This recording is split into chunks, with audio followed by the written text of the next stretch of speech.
Hello guys, magandang gabi, magandang araw kung saan man kayo ngayon. Magluluto ako guys ng nilagang baboy. Ito lang yung karne ko kasi for 2 days ko lang at ako mahilig sa karne. Pinawasan ko ngayon. Ito yung mga lauho ko, carrots, corn. Sasamahan ko yung chestnut kasi ayaw ko masira. Tapos gusto ko ng sweet potato, tapos saba ng saging, tapos wala akong repolyo, so choice na lang at saka Baguio beans, yan.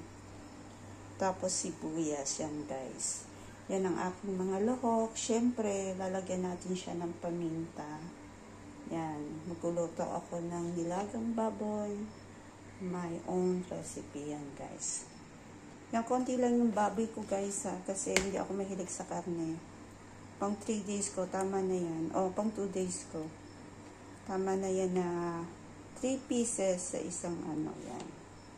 Kasi matatapon lang, so divide lang. Yan ang aking mga lahok. Actually, marami na yan para sa isang tao sa 2 days. Yung corn ko, ginayat ko. Ayoko nang masyadong malaki. So, ginayat ko sa kalahati yan. Yan ang pagkagayat ko ng corn. Maliit lang yung corn pero marami pa rin. Yan guys, ang aking mga lahok, and then lulutuin ko yan.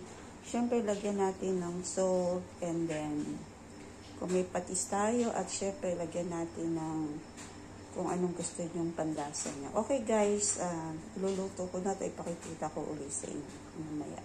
Guys, kumulo na yung tubig ko.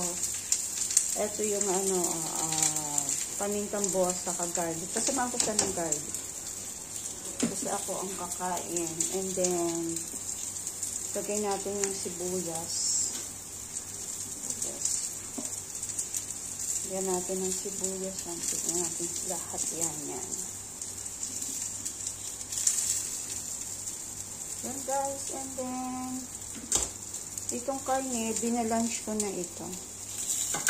I mean, pinakuloon ko yung sa tubig, tinanggal ko yung, kasi para matanggal yung mga pats-pats niya, yan.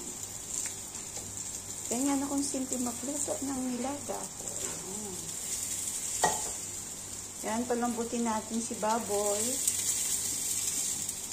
Ito guys is chestnut. Isasama ko kasi ayaw ko masira.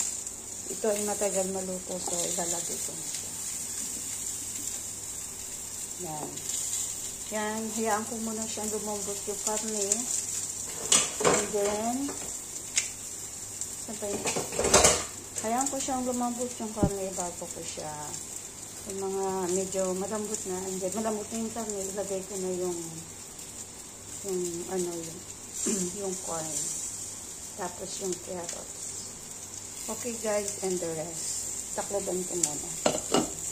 Yan. Ayan guys, luto na. Konti lang ang sinabaw ko kasi ako lang kakain. Kasi kapag maraming sabaw, itatapon ko din. Yan. Marami siyang ingredients na mga saging. Yan. Ito nilagay ko to choice kasi wala akong tawag dito. Wala akong cabbage. Kaya pechay, wala akong pechay. So, yan, okay na yan. So, yan ang pagkain ko bukas. So, busog ako ngayon. So, higop din ako ng konting sabaw nyo. Thank you guys for watching. God bless. Babu. Ayun guys, done na. So, ito kakainin ko ngayon. Ito ay itatabi ko siya pang lunch tomorrow and after tomorrow. Hindi, pang Monday to. Kasi bukas Sabado. Yan. Yan guys, ang pagkain ko. Kamote ang nilagay ko. Yan. Okay na yan kasi ayaw ko nang masasayang yung sabaw pag sobrang dami. Thank you for watching. Bye-bye.